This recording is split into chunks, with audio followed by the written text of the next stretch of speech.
Բարոր ապահով Հայաստանի, որտեղ պիտի իշխող դառնա համերաշխությունը, փոխադարձ հարգանքը, հասկացողության ոգին, Աստված պաշտությունը եւ մեր տունը պիտի շարունակի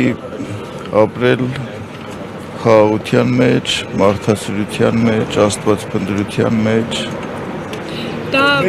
տեղի կունենա նաև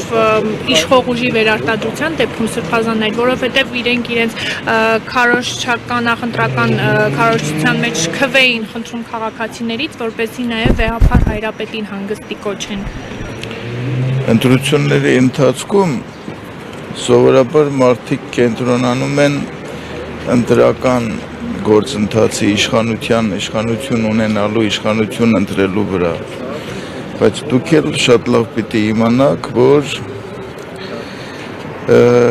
մեզ համար, մեր վաղվա օրվա համար, ապագայի համար շատ կարևոր է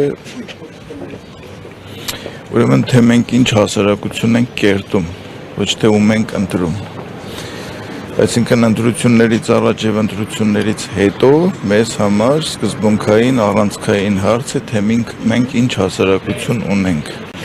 Եթե հասարակության մեջ գերիշխեց փոխադարձ հասկացողության ոգին,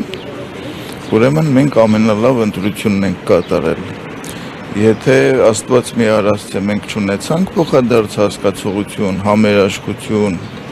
հարգանք, սրբությունների, նվիրական սրբությունների նկատմամբ մենք ինչ ընտրություն էլ կատարենք, մեր ընտրությունը թերի է ու պակասավոր։